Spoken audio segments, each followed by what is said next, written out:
Iniciamos entonces con la presentación de la obra La Integración Americana del doctor Juan Pablo Pampillo.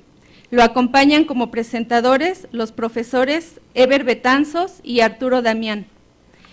Me voy a permitir hacer una pequeña semblanza de nuestros maestros. El doctor Juan Pablo Pampillo Baliño es abogado por la Escuela Libre de Derecho, doctor en Derecho y premio extraordinario del doctorado por la Universidad Complutense de Madrid dentro del programa conjunto con la Universidad Anáhuac.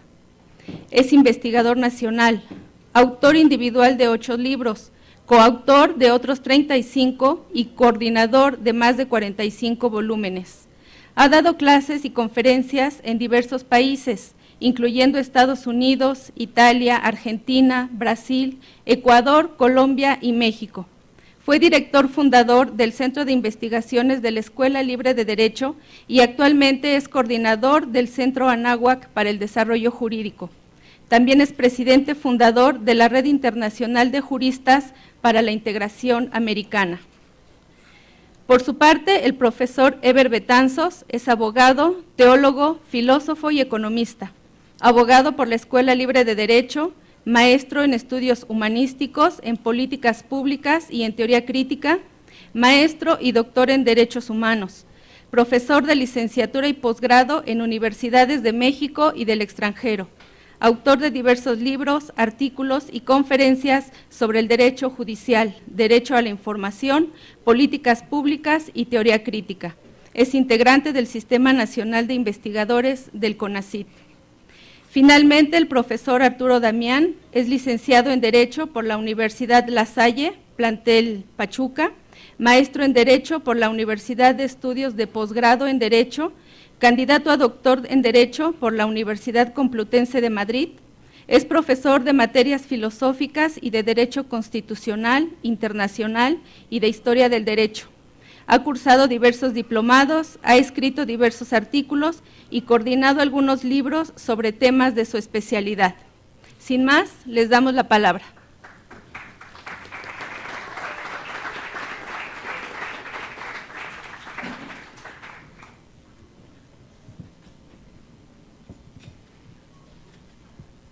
Señores, muy buenos días. El día de hoy es un día de celebración, sin duda. El pretexto, y lo digo con todo respeto, aunque es una obra magnífica, es el libro del doctor Pampillo.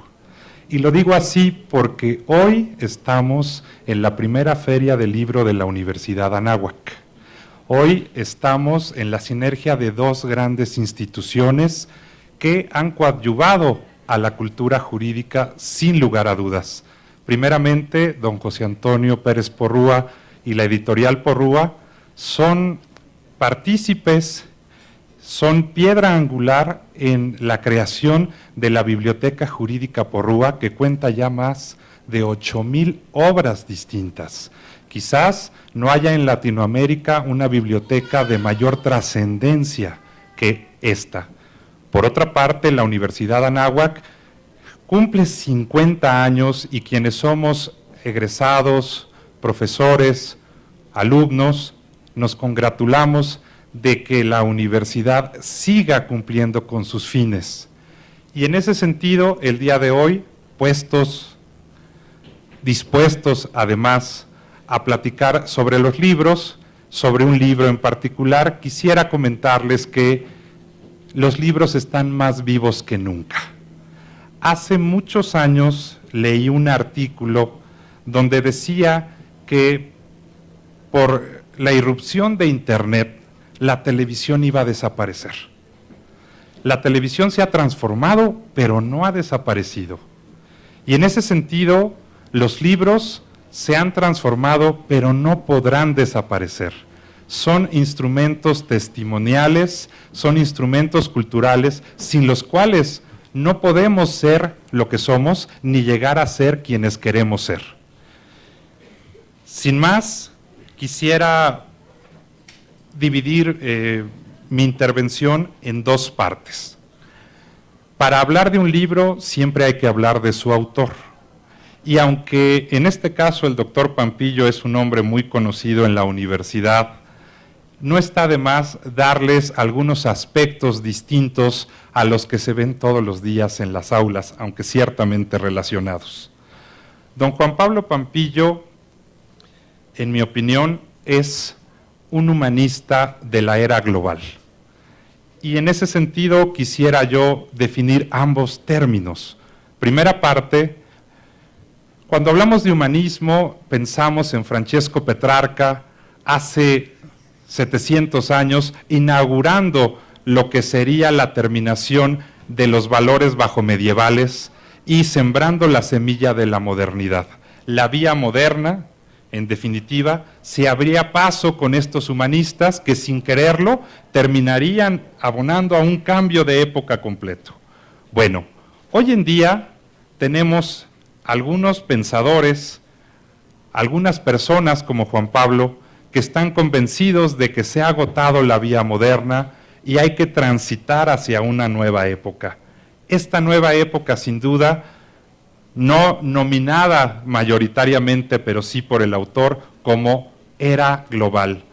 Un periodo en el cual estamos en el ejercicio de encontrar los paradigmas propios de la época que habrá de venir. Y en ese sentido, por la razón que comento, quien siembra cultural y jurídicamente las bases de una nueva época, como es el doctor Juan Pablo, y en base a esa inconformidad cultural de la época moderna, podemos hablar de un humanista de la era global. El libro, un libro magnífico sin duda, tiene entre sus saberes tres grandes líneas de reflexión y de pensamiento. Una línea filosófica, una línea histórica y una línea técnico-jurídica. En la línea filosófica, sin duda, está la filosofía de la cultura, donde explica el doctor, bien a bien, por qué razón estamos ante una nueva era, no solo jurídica, gubernamental o del Estado, sino de toda la cultura occidental. Y en esa nueva cultura occidental, el derecho, desde luego, no será la excepción. El derecho tendrá que entrar en el siglo XXI a través de una de sus ramificaciones más importantes, el derecho de la integración.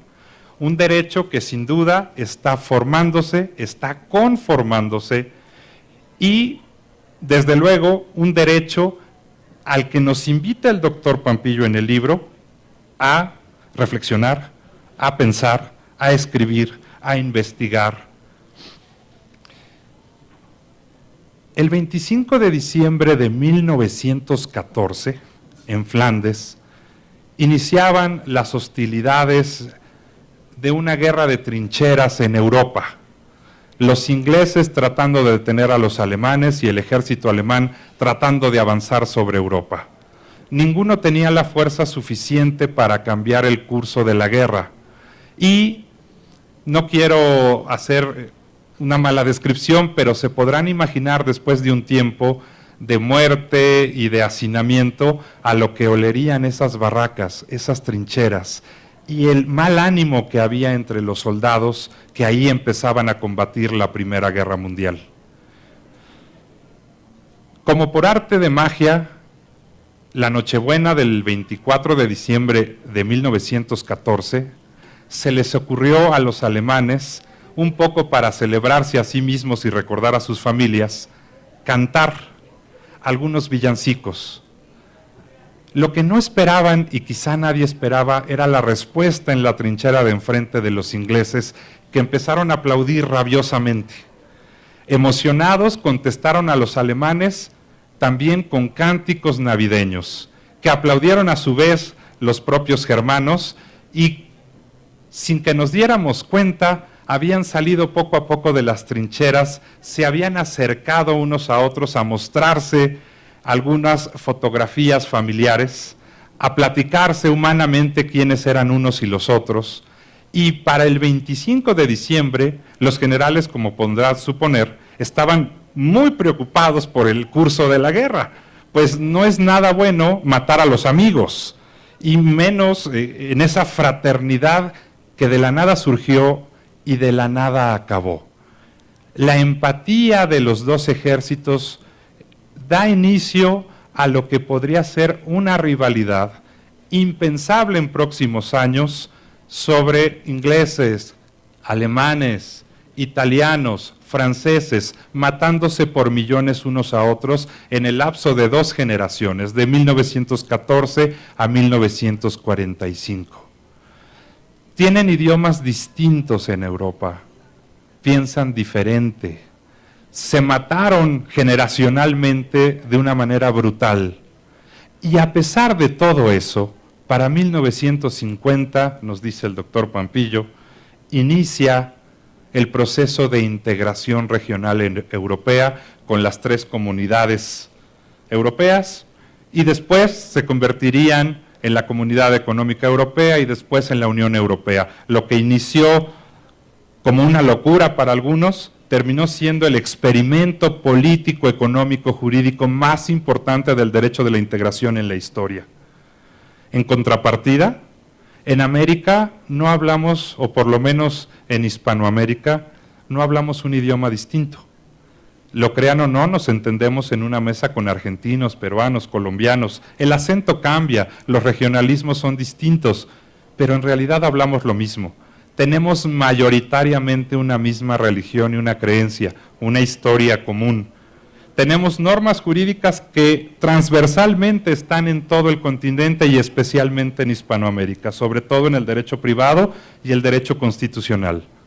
Y a pesar de todo ello, y a pesar de muchos intentos, desde Bolívar, pasando en 1889 por las conferencias panamericanas, la integración americana es parcial, son esfuerzos aislados que no terminan de rendir los frutos que quisiéramos. Esta denuncia la van a encontrar con toda puntualidad en el libro del doctor Pampillo. Y también encontrarán ahí, sin duda, una propuesta humana, independientemente de los tecnicismos jurídicos. Pensar en la integración para el doctor Pampillo es pensar en el mejoramiento de la vida de todos los americanos, en la cultura, en la economía, en el Estado de Derecho, en la democracia, en todos los elementos propios que hacen que las personas que vivimos en el continente podamos estar mejor. Europa lo está logrando. América tiene todo para lograrlo, pero necesitamos pensar en la exhortación que hace Juan Pablo para investigadores, académicos, abogados, juristas, economistas, para toda la gente que esté interesado y que pueda interesarse en el tema de la integración. Este es el momento de sentar las bases teóricas que en un futuro abrirán las puertas de una integración real y palpable. Señores, no los quiero cansar, solo me resta agradecer especialmente a los alumnos, veo muchas caras conocidas, que buenamente están interesados en los temas jurídicos y culturales de su universidad.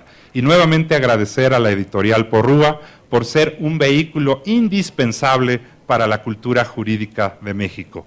Y termino diciéndoles, seguramente el doctor Betanzos les hablará sobre cuestiones muy puntuales del libro. Yo no quiero abusar en ello, el doctor los emocionará sin duda, pero sí los invito a comprarlo, pero sobre todo, mis queridos amigos, a leerlo. Es una joya que en alrededor de 200 páginas resume la investigación completa del doctor Pampillo en el ámbito jurídico, en el ámbito histórico y en el ámbito filosófico. Muchas gracias, enhorabuena, doctor.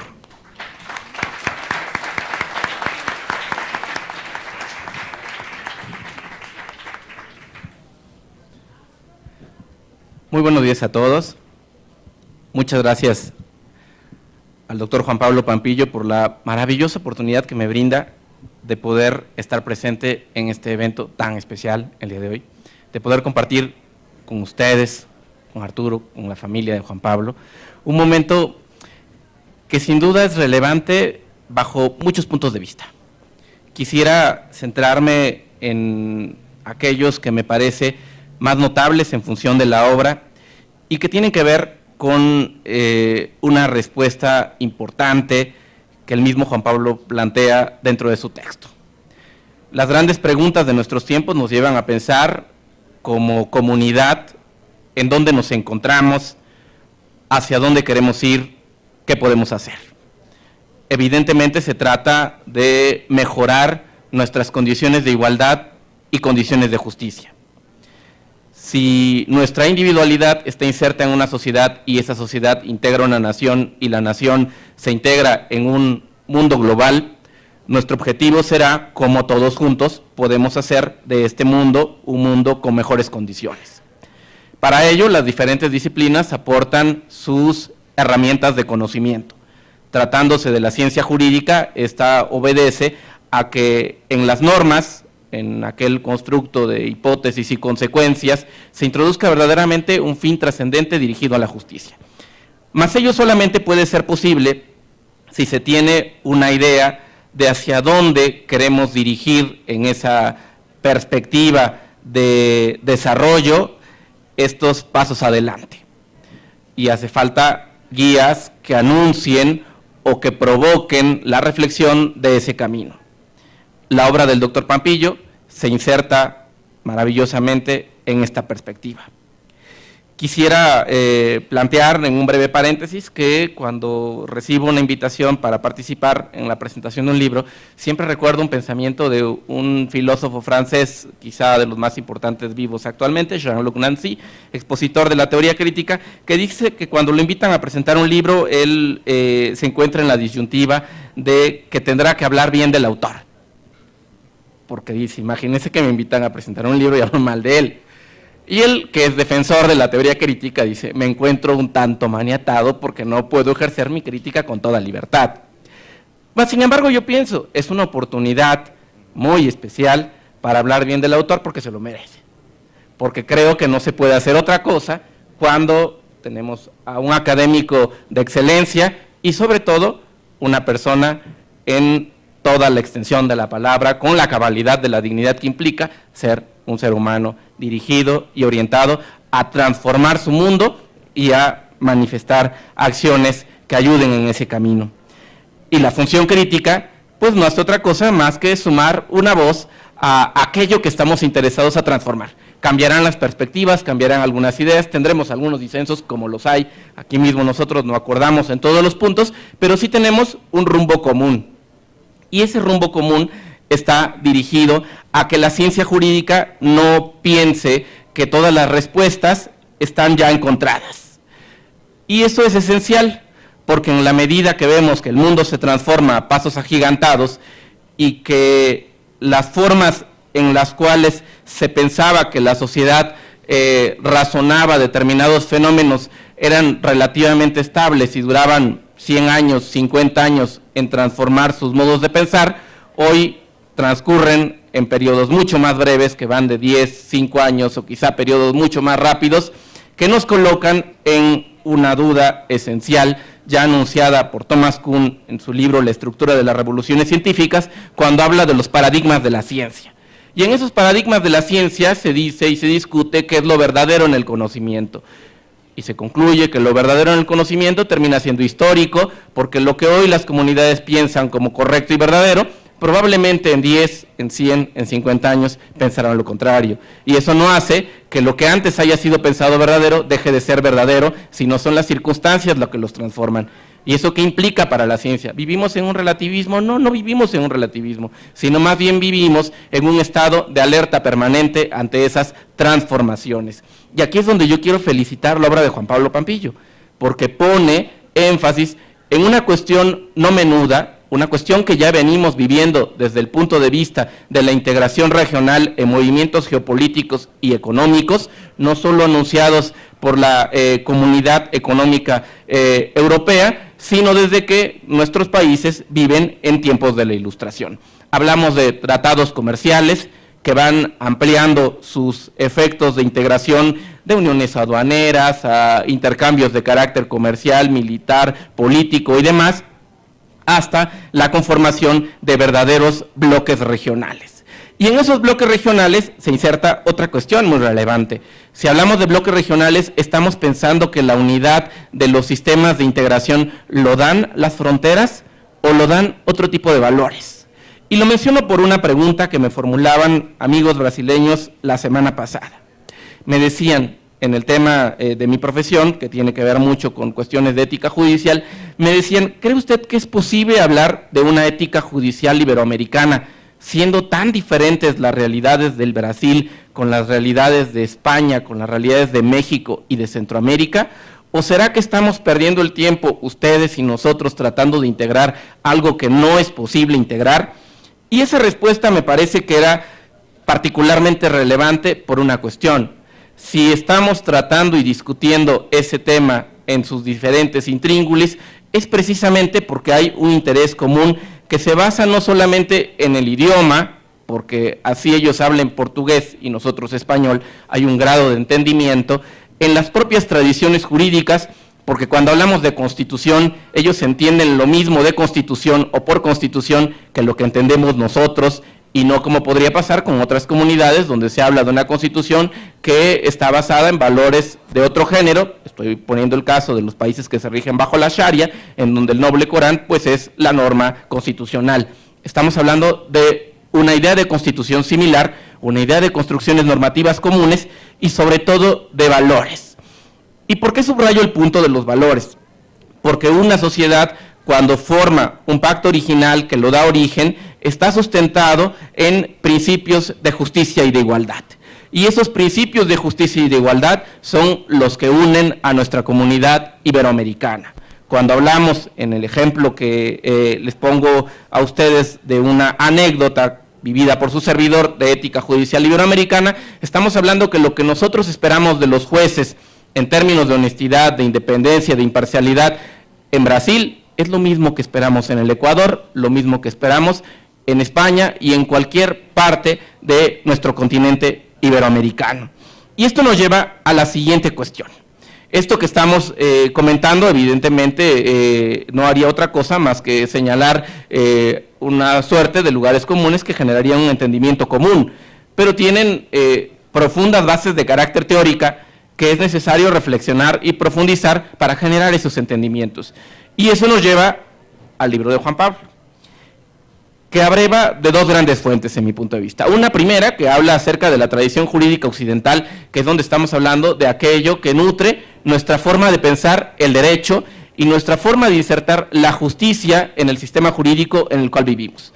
Por supuesto que ello va a referir a cuestiones de teoría del derecho, a una ciencia jurídica y sobre todo, si hablamos de una integración americana como una expresión de un nuevo derecho global, tenemos que repensar nuestras categorías de ambos conceptos, llegando hacia una nueva ciencia jurídica y una nueva teoría del derecho, que nos coloca en el segundo vértice de desarrollo de la obra de Juan Pablo, que tiene que ver con el derecho comunitario americano. Y ahí quisiera poner énfasis en otra cuestión relevante, que tiene que ver en la forma en la cual se hacen esos entendimientos. No resulta extraño pensar que la dominación política o económica sea una forma de imponer formas de pensar, que la influencia que se desarrolla a través de las agencias de cooperación de grandes potencias, sin ponerles los nombres, cuando ellos van y promocionan en los países una forma de entender el derecho y patrocinan a los equipos que hacen esas transformaciones jurídicas e inclusive motivan hasta la forma en la cual se redactan las normas e inclusive las propias normas, podríamos pensar que no se trata de un proceso original. No estoy hablando de algo que no ocurra. Si vamos a buena parte de los países de Centroamérica, encontraremos que hasta sus constituciones traen sellos de países de otros países que han patrocinado la impresión. Y podemos decir, ¿se trata de imposiciones o se trata de verdaderas integraciones?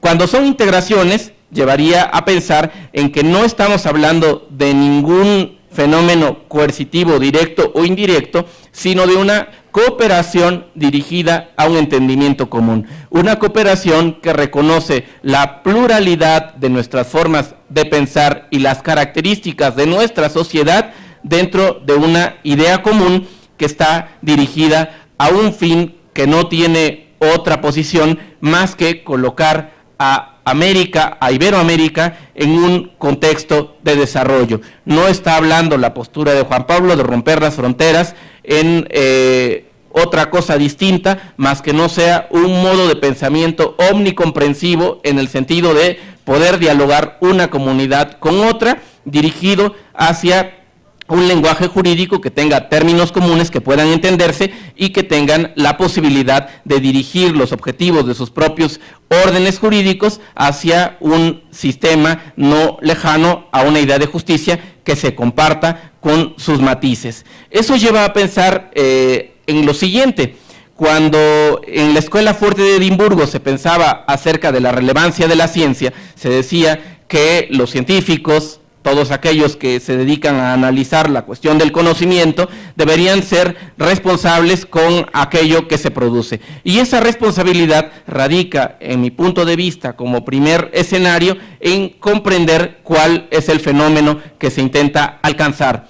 La obra de Juan Pablo Pampillo, excelentemente escrita y que además es una invitación a la lectura por todas las fibras de historia común que están insertas aquí, lo que hace es plantear la cuestión para abrir la crítica, y ahí es donde me parece que está uno de los puntos más interesantes, hacia un escenario en donde todos sus lectores puedan participar de un interés que une y que está uniendo a las comunidades latinoamericanas en un objetivo que tiene pruebas muy evidentes, por ejemplo, al Sistema Interamericano de Derechos Humanos, que hace posible que las sentencias sean comprensivas en los demás países, pero más adelante de eso, en un interés y un sentimiento de integración que nos une y nos dirige a pensar un derecho global que, después de superar las fronteras americanas, comience a construir fronteras que no tengan otro fin más que la idea del hombre, que es una idea de carácter trascendente. Muchas gracias por esta oportunidad que me brindas, Juan Pablo. Muchas gracias a ustedes por su paciencia, y ahora pues lo dejo con lo más importante, que es escuchar al autor.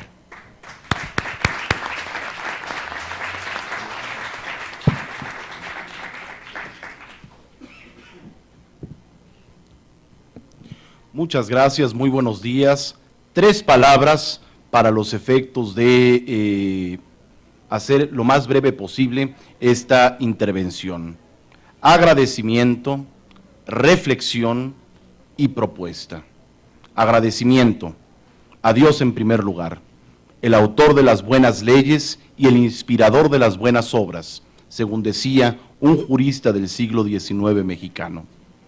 A mi familia en segundo lugar, a mi esposa, que es mi compañera, que se encuentra aquí conmigo, a mi madre, que me dio la vida y me ha educado a lo largo de todos estos años con infinita paciencia, a mis 2 queridas hijas, Camila y Fernanda, que tuvo que salir un momento, pero que seguramente se reincorpora en un instante más, y desde luego, a esta querida Universidad Anáhuac, que ha sido en distintos momentos de mi vida para mí un refugio y un hogar.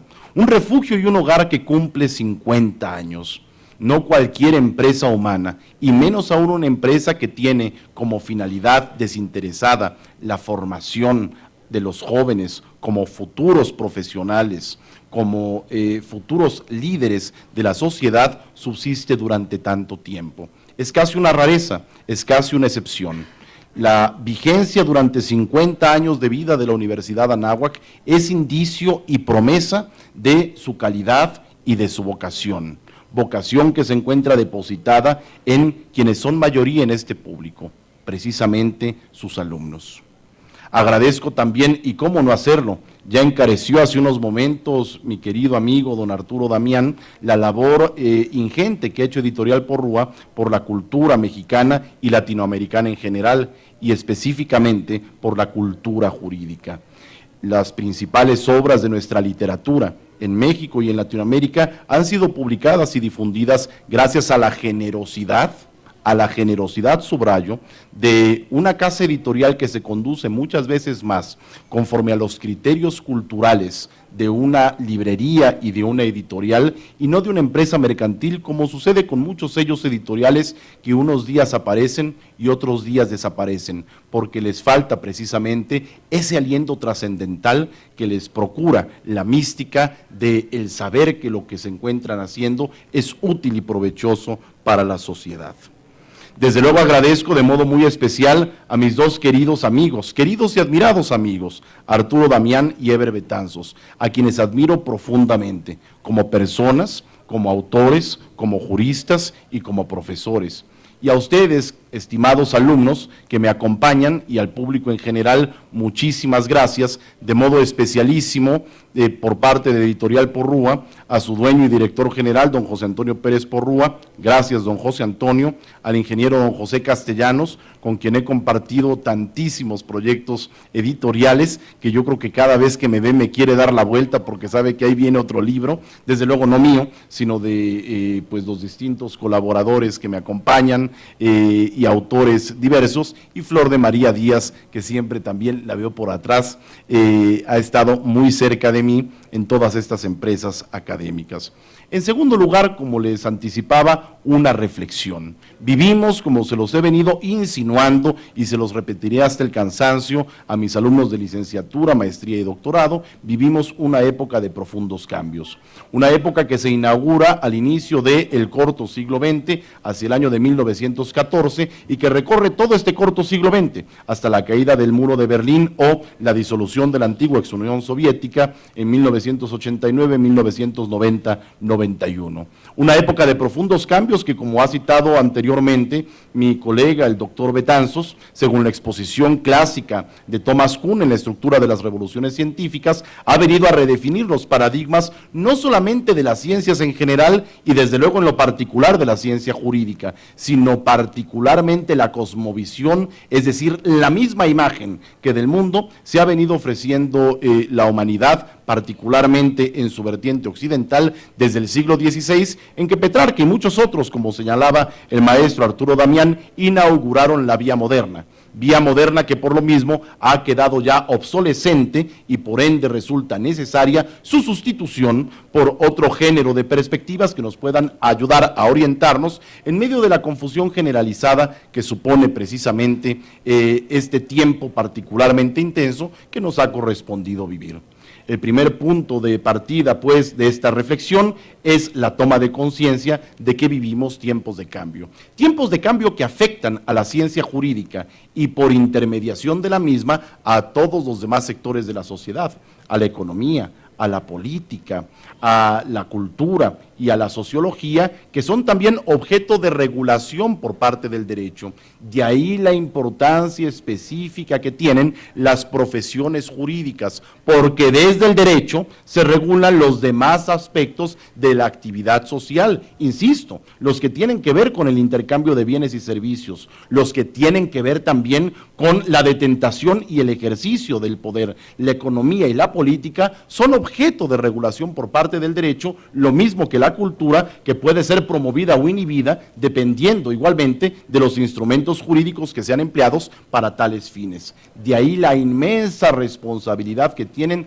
ustedes, jóvenes estudiantes de los últimos semestres de la carrera, una vez que se gradúen y obtengan el preciado título de licenciados en Derecho por la Universidad Anáhuac, porque a ustedes les corresponderá, como se los he venido insinuando y seguiré insistiendo, a ustedes les corresponderá o ser testigos, o ser actores, o ser protagonistas de las transformaciones que nuestro México, nuestra América Latina y en general el mundo necesita. Y dentro del contexto de las mismas, a mí me ha parecido particularmente interesante trabajar un tema que desafortunadamente en México se encuentra bastante olvidado, el tema de la integración, jurídica y particularmente de la integración jurídica americana. Este tema que ha conducido a los europeos a una significativa alza o elevación en su calidad de vida, que ha suprimido los engorrosos trámites de las visas en el ámbito del espacio Schengen, que comprende a más de los 28 países que integran la Unión Europea. Este sistema jurídico que ha permitido también la convergencia de distintos procesos productivos a nivel global, que ha traído consigo, desde luego, un mayor empleo, que ha traído la conformación de más amplios mercados de consumo, el abaratamiento de los productos, la elevación del poder adquisitivo y el empleo de una moneda común. Y ustedes, muy probablemente me dirán que a partir de la crisis de 2008 se ha tambaleado el sistema de la Unión Europea.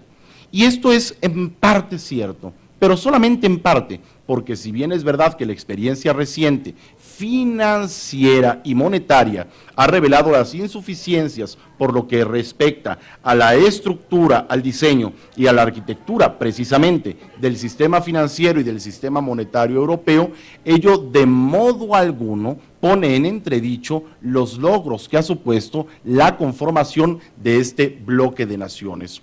Un bloque de naciones que le ha dado a la Unión Europea una participación destacada en el ámbito internacional. Más allá de la hegemonía estadounidense en un mundo que se creyó unipolar después de la caída de la Unión Soviética y que hoy ya sabemos que es multipolar complejo, el peso específico de 28 países alineados en una misma dirección y acompañados por la Unión Europea le da un peso específico de tremenda importancia a sus posiciones en lo político, en lo económico y en lo militar, creando una geopolítica distintiva el tiempo que corre después de la Segunda Guerra Mundial. ¿Qué sería de Latinoamérica si pudiera articular los 35 votos de los países que forman parte de nuestro hemisferio? O de Hispanoamérica, si pudiera conjuntar los 24 votos de los países que forman esta subregión dentro de nuestro continente. ¿Qué sería de nuestra subregión si pudieran también establecerse ciertos pisos en lo económico, en lo político y en lo social que hubiesen logrado, como la Unión Europea, la consolidación auténtica hacia la democracia? Que hubiesen logrado la integración de economías sociales de mercado, que hubiesen desarrollado una jurisprudencia común europea que actualmente se vive como algo cotidiano en el seno de la Unión. Propuesta. Tras los agradecimientos y la reflexión, mi propuesta es precisamente recoger aquella reflexión que hiciera Marx en su tesis 11ª sobre Feuerbach, que hemos dicho en clase, que es equivocada desde un punto de vista filosófico, pero atinada desde un punto de vista jurídico. Marx decía, como recordarán quienes son mis alumnos, que el gran problema de la filosofía occidental había sido intentar describir la realidad como es, cuando lo que debiera haber hecho era precisamente describir a la realidad tal y como debiera ser. La filosofía es un saber especulativo, especular, debe devolver una imagen de las cosas tal y como son, no tal y como quisiéramos que fuesen. Desde un punto de vista filosófico, esta tesis de Marx sobre Feuerbach es pues insostenible. Pero desde un punto de vista jurídico, siendo que el derecho tiene una virtud precisamente normativa, performativa, siendo que el derecho debe evidentemente ajustarse a la realidad, pero reajustarla también en clave valorativa, la invitación para ustedes, alumnos de Derecho, pero también universitarios en general, pero también miembros de la prestigiosa e importante editorial Porrúa, es asumir como parte precisamente de nuestra vocación y de nuestra responsabilidad ese sentido de transformación, de soñar y de idear una mejor sociedad que puede ser posible con la contribución, por modesta que sea, de cada uno de nosotros. Y en ese sentido, la integración americana, expresión de un nuevo derecho global, pretende no otra cosa, sino ser un pequeño grano de arena que como grano de sal también sirva para inspirar los esfuerzos de todos ustedes. Muchísimas gracias por su paciencia y por su compañía. Muy buenos días.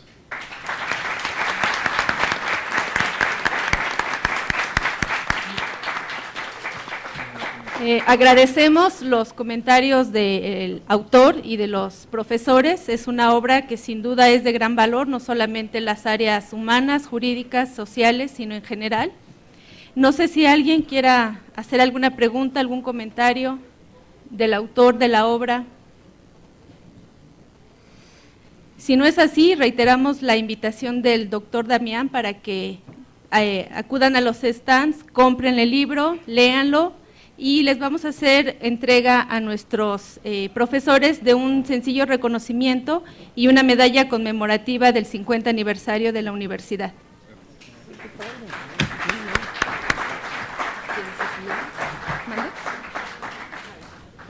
Doctor Betanzos.